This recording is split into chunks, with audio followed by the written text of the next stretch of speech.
Bonjour à tous et à toutes, voici une nouvelle vidéo de NTG Snapcast. Alors aujourd'hui, je fais une nouvelle playlist qui décrit les Playwalkers de l'édition Magic Origin, le dernier corset. Et je vais vous présenter chacun des 5 Playwalkers.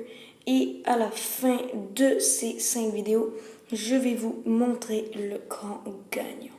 Alors, dans cette vidéo, je vais vous présenter Kythian, Hero of Akros. Alors, pour un blanc, nous avons une 2-1 et on peut payer 2 colorless, un blanc pour lui donner indestructible.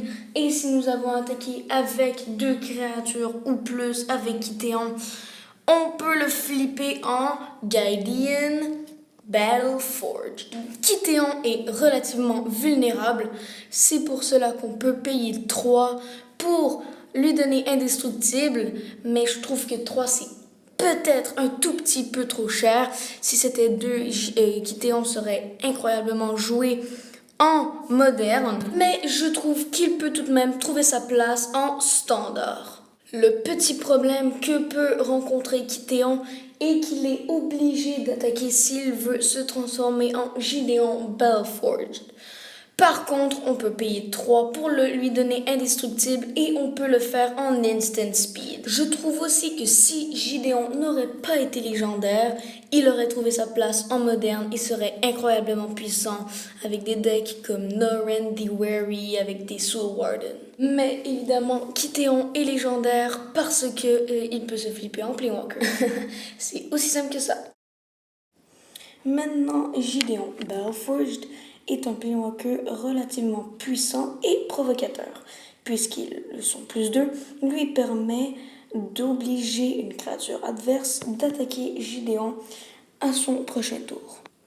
Le désavantage du plus 1 de Gideon, sa deuxième capacité, est que en fait, il ne peut pas faire ça en instant speed. Bon, déjà, je vous explique sa capacité. Sa capacité est qu'il donne indestructible à une créature jusqu'à la fin du tour.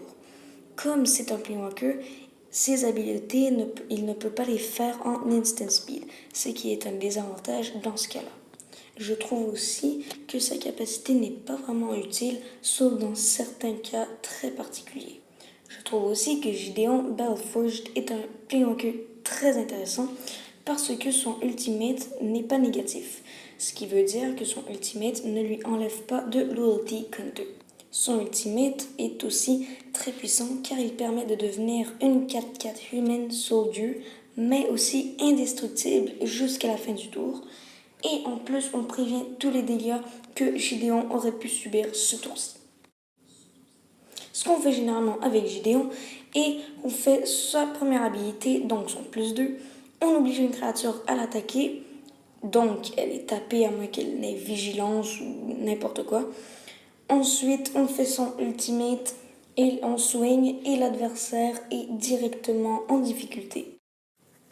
Bref, Kythian of Akros a ses avantages et ses désavantages, mais je trouve qu'il peut être extrêmement puissant en standard, mais il faudrait peut-être certaines cartes avec quelques combos autour de Kythian pour qu'il soit joué en moderne.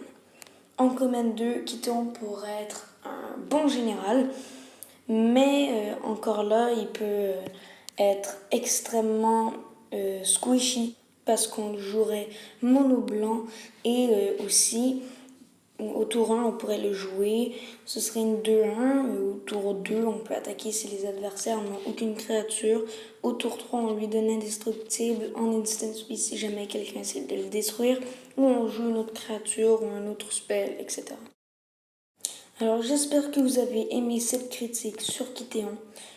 Et j'espère qu'elle vous aura renseigné sur pourquoi ne pas le jouer en moderne, pourquoi le jouer en standard, pourquoi il pourrait être joué en Command 2. Aussi, il n'est pas obligé d'être un général, il pourrait être tout simplement une carte relativement bonne en Command 2. Et on se revoit pour une prochaine vidéo. Allez, à bientôt.